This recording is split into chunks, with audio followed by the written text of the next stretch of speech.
Good morning student, स्वागत है आपका आपके अपने चैनल मैथ के तुक की जमशेद एकेडमी। यहाँ आज मैं आपको बताने वाला हूँ सर्वांग समता। तो सर्वांग समता से जानने से पहले कुछ चीजें हम जान लेते हैं कि सर्वांग समता और समरूपता दो अलग अलग चीजें हैं। समरूपता का मतलब होता है एक जैसा दिखने वाला, और सर्वांग समता का मतलब होता है हर तरफ से वो एक बराबर होने वाला, बराबर में और एक जैसा दिखने में, दोनों में अंतर है। तो समरूप का थोड़ा सा बताए तो समरूप का मतलब हुआ सिमिलर। ये ट्राइंगल जिसकी साइड 15, 15, 15 है, दूसरा ट्राइंगल जिसकी साइड 3, 3, 3 सेंटीमीटर्स में दोनों की साइड है। ये समरूप हो सकते हैं लेकिन सर्वांग सम नहीं हो सकते। बात क्लियर हो गई कि ये ट्राइंगल समरूप है लेकिन सर्वांगसम नहीं है, क्योंकि ये भी इक्विलैटरल ट्राइंगल है और ये भी इक्विलैटरल ट्राइंगल है, बस इसका साइज बड़ा है और इसका साइज छोटा है, इसलिए ये सर्वांगसम ना होकर समरूप हो सकते हैं, सर्वांगसम नहीं। अब सर्वांगसम क्या होते हैं, कॉन्ग्रुएंट क्या होते हैं, वो मैं जस्ट आपको बताने वाला हूं। एक किताब देखते हैं, इस किताब का ये पेज इस पेज के सर्वांगसम है, ये पेज इस पेज के सर्वांगसम है। क्यों, वो मैं बस आपको बताने वाला हूं। सर्वांगसम वे आकृतियां हुआ करती हैं जिनके एंगल्स, साइड्स दोनों ही इक्वल होंगे। अब यहां देखें आप, A B C D P Q R S, जैसे कि देखिए ए बी बराबर होगा पी क्यू के, बी सी बराबर होगा क्यू आर के, आर एस बराबर होगा डी सी बराबर होगा एस आर के, ए डी बराबर होगा पी एस।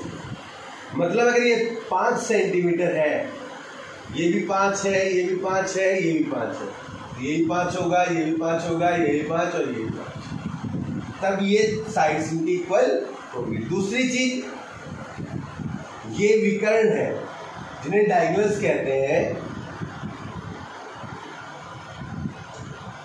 ये डायगोनल्स में AC का जो मान होगा, AC की जो वैल्यू होगी वो किसकी होगी, PR के बराबर होनी चाहिए या होगी। ये बात ध्यान रखें, अगर ये कॉन्ग्रुएंट है इनकी डायगोनल्स इक्वल होंगे, इनकी क्या होंगे, डायगोनल्स इक्वल होंगे। BD बराबर QS और एंगल A बराबर होगा एंगल P के, एंगल B बराबर होगा एंगल Q के, एंगल C बराबर होगा एंगल R के, एंगल D बराबर होगा एंगल S।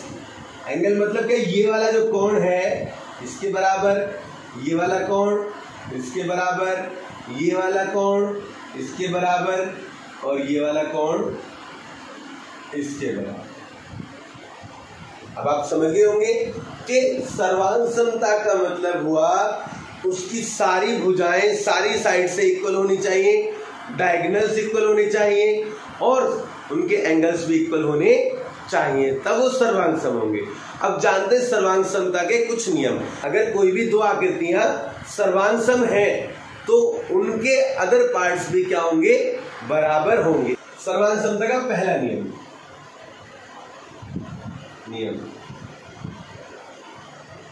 रूल या प्रॉपर्टीज, जैसे अगर ये दो आकृतियां, ये दो डायग्राम, ये दो फिगर कॉन्ग्रुएंट है, क्या है, कॉन्ग्रुएंट है, सर्वांगसम है। मान लीजिए इसका ये एंगल इसके बराबर, ये वाला एंगल इसके बराबर, ये वाला एंगल भी इसके बराबर, तो हम कह सकते हैं ABC PQR, AB भी PQ के बराबर होगा। क्यों?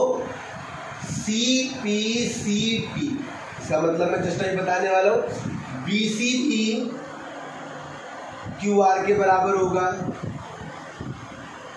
और AC PR के बराबर होगा। तीनों इसी नियम के अनुसार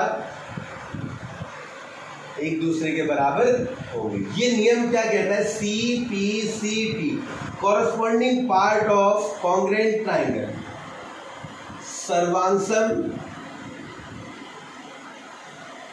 त्रिभुजों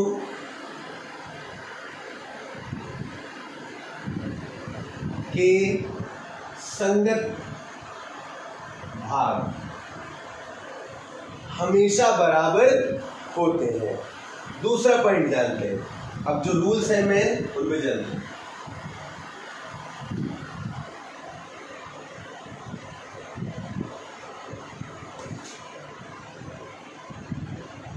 एंगल एंगल एंगल, ए सर्वांसमता नियम, पहला रूल लेते हैं। इसमें क्या होता है कि कोई भी दो ट्राइंगल हैं, उनके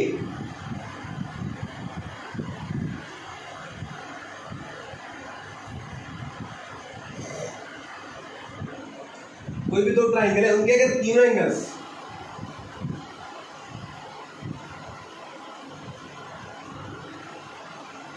एंगल 1 एंगल 2 के बराबर है, एंगल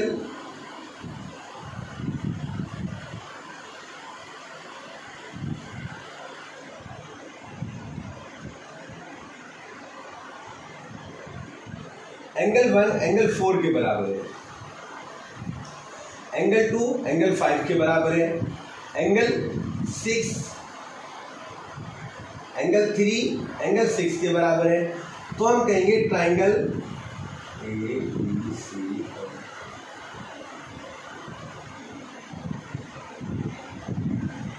ट्राइंगल ABC कॉन्ग्रुएंट होंगे। कॉन्ग्रुएंट का साइन देखना, थोड़ा बड़ा सा बनाया था यहाँ पे, ऐसे ध्यान रखना। ये नहीं कहीं पता लगे ये आपने यू बना दिया, ये गलत है, ये वाला सही है। ट्राइंगल ABC कॉन्ग्रुएंट है ट्राइंगल PQR के, PQR के। ABC ट्राइंगल है वो कॉन्ग्रुएंट है PQR है। किस नियम के द्वारा? एंगल एंगल एंगल, सर्वांसम नियम है। कौन कौन कौन? सर्वांसम नियम द्वारा, नियम द्वारा। अब अगर मान लो क्वेश्चन में वो एक पूछ ले, आपने एंगल एंगल तो कर दिए, क्या AB और PQ बराबर है? तो हाँ, हम कहेंगे वो ये बराबर है। किस नियम के द्वारा? CPCT, corresponding part of congruent triangle के अनुसार ये दोनों पार्ट्स भी इक्वल होंगे, क्योंकि सर्वांसम त्रिभुजों में या सर्वांसम आकृतियों में अगर हमें तीन पार्ट्स कम से कम सर्वांसम मिल जाते हैं तो हम कह सकते हैं वो आकृतियां सर्वांसम है। दूसरा नियम देखते हैं।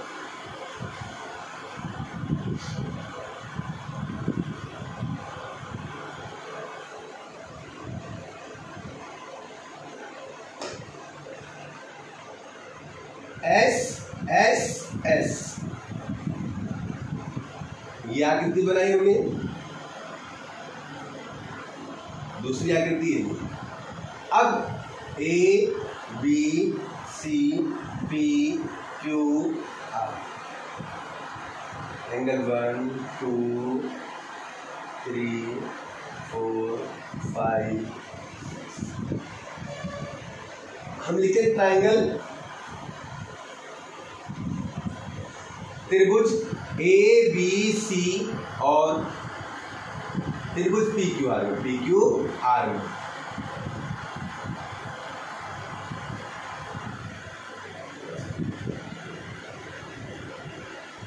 त्रिभुज ABC और त्रिभुज PQR। अगर मान लीजिए ए बी ये वाली भुजा इस भुजा के बराबर है, बराबर पी क्यू है, बी सी बराबर क्यू आर के है, ए सी पी आर के है। ये सब गिवन है। क्या है? गिवन दिया है। तो हम कहेंगे त्रिभुज ए बी सी सर्वांसम है त्रिभुज पी क्यू आर के। क्यों? एस एस एस, क्यों? ये भी साइड, ये भी साइड, ये भी साइड, एस एस एस सर्वांसम नियम द्वारा, सर्वांसम नियम द्वारा। अब अगर वो ये कहता है कि इसमें से क्या एंगल 3 एंगल 6 के बराबर होगा, हम कहेंगे हाँ ये बराबर होगा। किस नियम द्वारा? सीपी सीटी द्वारा। Corresponding part of congruent triangle, सर्वांसम त्रिभुजों के संगत भाग बराबर होते हैं। एक और देखते हैं, नियम नंबर 3। एस नियम क्या कहते हैं? साइड एंगल साइड, मतलब किसी भी त्रिभुज के दो भुजाएं और एक कोण बराबर है तो हम कहेंगे वो सर्वांसम है। देखिए कैसे? ए बी बराबर है पी क्यू के और एंगल ए बराबर है एंगल पी के, एंगल ए बी ए सी बराबर है पी आर के। ये सब दिया है। क्या दे रखा है? हमें गिवन कर रखा है, दिया है।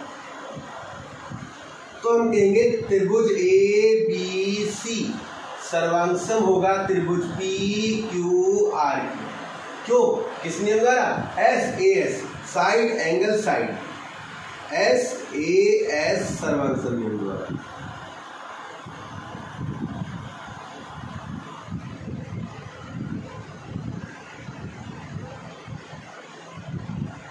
अच्छा, एक चीज और, अब वो कहे क्या बी सी बराबर होगा क्यू आर के, तो हम कहेंगे हाँ किस नियम द्वारा? सी पी सी टी, सर्वांसम त्रिभुजों के संगत भाग बराबर होते हैं।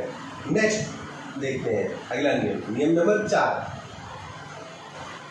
A S A angle side angle, इसमें क्या होता है देखते हैं। इस नियम के अंदर क्या है जो जान लेते हैं। अगर किसी आकृति में दो कोण और एक साइड, मतलब दो एंगल्स और एक साइड बराबर हो, साइड मतलब भुजा, तो एंगल जैसे कि आप देखते हैं एंगल 1 बराबर एंगल 4, बी सी बराबर क्यू आर, एंगल 2 बराबर एंगल 5, ये हमें दे रखा हो, गिवन है, दिया है। तो हम कहेंगे triangle A B C congruent होंगे ट्राइंगल पी क्यू आर, इसके बराबर होगा ट्राइंगल पी क्यू आर। क्यों? ए एस ए सर्वांसम नियम द्वारा।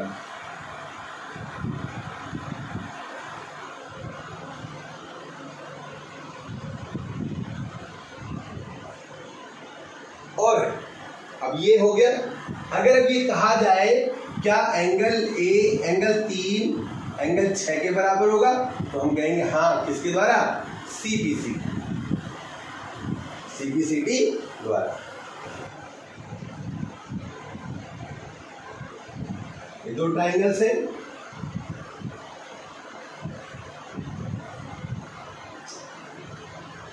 ए B C P Q are.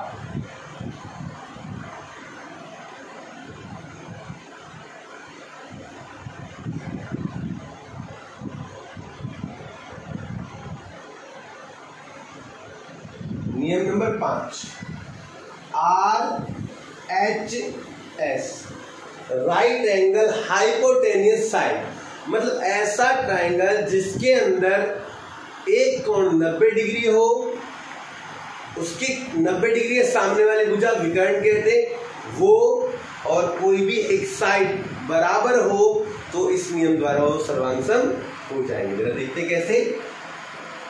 Triangle A B सी और ट्राइंगल पी क्यू आर में, पी क्यू आर में, एबीसी और पी क्यू आर में करना क्या है देखते हैं। एंगल ए बराबर एंगल पी, प्रत्येक 90 डिग्री, प्रत्येक कितना हो गया 90 डिग्री। राइट एंगल हो गया। हाइपोटेनस, राइट एंगल के सामने वाली साइड को हाइपोटेनस कहते हैं या विकर्ण कहते हैं। क्या कहते हैं? हाइपोटेनस और विकर्ण या कर्ण या डायगोनल।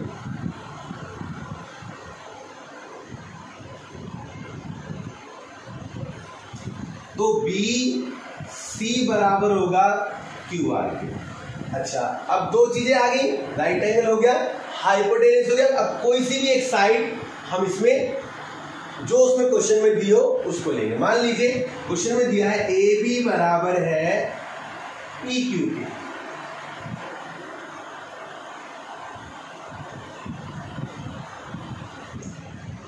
तो ये ट्राइंगल ए बी सी सर्वांगसम होगा ट्राइंगल पी क्यू आर के। किस नियम द्वारा? R H S, right angle hypotenuse सर्वांगसम नियम द्वारा।